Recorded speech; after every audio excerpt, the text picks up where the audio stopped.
sooner or later, you got to bet on you. You believe in everybody else, you clap for everybody else, you support everybody else, you baking cakes and making cookies for everybody else. But when are you gonna look in the mirror and believe in the darn person you see? It's about time for you to believe in you, because you got it. I told myself I couldn't quit. I told myself this was gonna happen. This is destiny. Whatever is really burning in your heart, you gotta really believe in yourself. Even when nobody else won't. You gotta believe in yourself and say, I'm not stopping. I won't stop for nothing. I saw myself as the weakest person God ever created, but I never blamed God for anything he did to me. So I wanted to change that to be the hardest man ever created. Am I that? I don't know, but you had to have a goal. And my goal when I was sitting there, not going to school, being bullied, having no self-esteem, my goal was the only person that's gonna turn this person around is me. The only way I can turn it around is put myself through the worst things possible a human being can ever endure. And that'd be the only way that I can build this brain to handle anything that comes in front of it, callousing my mind through pain and suffering.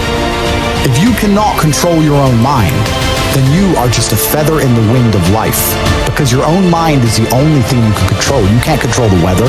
You can't control other people. You can't even control whether your heart stops beating. You might have a heart attack tomorrow. You can't control anything besides what you think. You might have this mindset of ambition, of being and doing more in life, of making more money and being that one to break the generational financial curse in your family. Yet you put yourself around people who are of the take it easy mindset, find the balance mindset, the crop duster mindset. These motherfuckers who will watch television all weekend long rooting for their quote unquote team. It's like, motherfucker, you don't own that baseball team, that basketball team, the football team, yet you know all their stats, but you won't get your fat ass up and make a social media video where you can add value and then give people a call to action to slide into your DMs to be able to serve them in some capacity where you will have a greater sense of fulfillment, because that is what consciousness wants from you. Right? Like, we all know what the right thing is, but it's easy to adopt a take it easy mindset and then succumb to balance. But there's no one that I know that takes it easy or has balance and lives a lifestyle of freedom. There just simply isn't.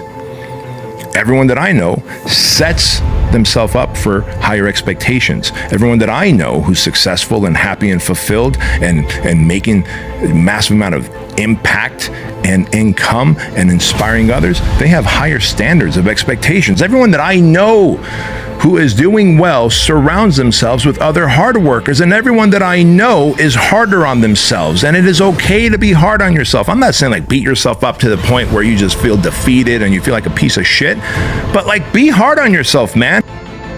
It's easy to believe in yourself when things are going well, but you have to believe in yourself when you're feeling the absolute worst, when fear and doubt are creeping in, when you want to cry. When things aren't going well, you're stressed, you're anxious, you don't think you can do it. It's in those moments you need to believe in yourself. You waiting on today, and the day is waiting on you. You waiting on us, and we waiting on you. I do not have bad days. I can have a bad moment. I could even have a bad minute or a bad hour, but I would never allow it to get to the point where I have a bad day, because I'm in control of that. What are you waiting on? Help? What are you waiting on? Support? What are you waiting on? Somebody to ignite you? Somebody to turn your switch on? Somebody to yell at you, scream at you, cuss you out? What are you waiting on to make your day whatever you want it to be? We're winners. You got to start thinking that. I see about a quarter of y'all thinking that we're winners. Some of y'all still caught up in the last year, into yesterday, into last night, whatever argument, whatever disparity that you had with family, friends, or loved ones. We're winners. And we start by winning when we wake up. Before our feet hit the ground, we're thanking the Lord for this day.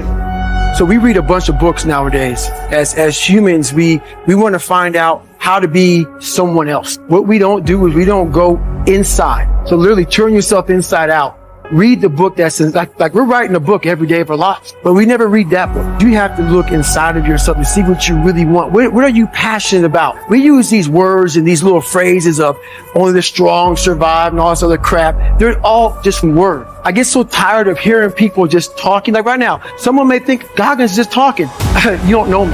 So when I speak from passion. I speak from experience. I speak from suffering. The only way you're ever going to get to the other side of this journey is you have got to suffer to grow. To grow, you must suffer. And some people will get it, some people won't. But they have to see what their journey is to start their journey. Several people live to be 100 years old. They have great lives, and they have great kids. The kids go to college and all sorts of stuff. But somewhere in their life, there was a point where they had a decision to make. They can go left or right on this path. The left was the easy route. The right was the hard route. A lot of people take the easy route. And they had a good life that way, but the better life was going to the right side. And you may have 20 years of pain and suffering to get past it, but a lot of us die never truly starting our journey. You gotta start your journey. It may suck, but it will come out the other side where you're coasting. I lied for people to accept me because I didn't accept myself. So I would make up stories so that you would accept me into your world. I would, everything I did was for someone else to like me. It wasn't until I started reading my own book about how pathetic I was as a human being. I could blame my dad, I could blame kids at school, I could blame having health issues, ADD, my mom not being around. Great mom, but she was doing her thing. I could blame a lot of people. And that's the book I was reading. And I put it off on everybody else. It wasn't until I said, you know what, for me to fix this, I gotta read what the hell, what blame anybody. Read my book and say, okay, I'm afraid of my shadow. How can I overcome that? Go in the military, get your ass kicked, do things you hate to do, be uncomfortable every fucking day of your life. Roger that. I'm not the smartest kid in the world. Okay. Instead of somebody saying, oh no, you're smart. No, don't say that to yourself. I said to myself, no, I'm a dumb motherfucker. Okay, roger that. How you get smarter? Educate yourself. So the things that we run from, we're running from the truth. We're running from the truth, man. So the only way I became successful was going towards the truth. As painful and as brutal as it is, it changed me. It allowed me to become, in my own right, who I am today. We have the ability to go in such a space if you're willing to suffer, and I mean suffer. Your brain and your body, once connected together, can do anything. My biggest advice to give everybody in the world is, like I say, we live in an external world. Everything is you got to see it, touch it. It's external. If you can, for the rest of your life, live inside of yourself. Stop listening to people who are calling you fat, gay, transsexual, nigger. Everything that is makes no sense. All these insecure people putting their insecurities on you, you gotta flush it out. You gotta just be whoever the hell God or whoever the hell you believe in. If you believe in nothing but yourself, I don't care what it is. You gotta take everything and throw it away. You have to believe in one thing, and that is yourself.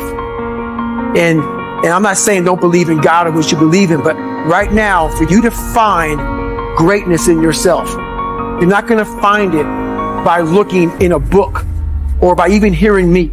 I may give you the spark, but you've got to go inside yourself to find it. Here's the truth. This is the reality, okay? Nobody's going to believe in you until you've already done it. Nobody's going to come and celebrate with you until you've already done it. All right? The work is going to come before the belief, which means you're going to have to work for a long time by yourself with no applause, with no awards, with nobody telling you good job. No one's going to believe in you in the beginning, nor should they. Be okay with that. Why does it have to be quick? Why does it have to be easy? Why do you think life is all quick and easy? Why can't it be hard and difficult? Why can't you suffer? Because suffering is what gives it value. If everyone had a six-pack and it was quick and easy, then it wouldn't be valuable, would it? If everyone walked around with a six-pack and they got it easily, then no one would give a shit. The whole point is that it's difficult to get. Value is linked to difficulty. If you want something that is valuable, you need something which is difficult to obtain. The fact that you just said you wanted it quick and easily shows that your whole mental model is fucked. You shouldn't be thinking about quick and easy. You should be thinking about hard, suffering, pain, going through it. That's what you should be thinking about. This is going to be hard, but I'm going to do it anyway. Because when it is done, then everyone's going to know that I went through something difficult. Why do you want it to be quick and easy? In times of suffering, what we do is we forget how hard we really are. Because that's what suffering is. Suffering is a test. That's all it is. Suffering is the true test of life. Whenever I get put in a situation where the woe is me mentality of, oh my God, life sucks, I take a second, I take the 1 second decision. I step out of my life for 1 second, pull up, oh, motherfucker, you went 3 hell weeks and finished 2. One of those hell weeks a guy died because it was so bad. Oh, you are a motherfucking badass. You are. And I remember who the fuck I really am. I'm not the kid that was called nigga. I'm not the scared kid. This is who I am. It's a reminder of who you truly are at the core of yourself. But what I was saying to myself the whole time on that track, and this is what I say to myself. Self-talk and visualization are 2 keys to my success. I believed for that last time, 19 miles, I was indestructible. Because I took myself in that chair, crapping up my back, peeing blood down my leg, shin splints, stress fractures. I used all that for motivation versus negativity. I used it for motivation. I said to myself, who on this fucking earth would still be going there? You are. In order to achieve greatness, you must first believe you can.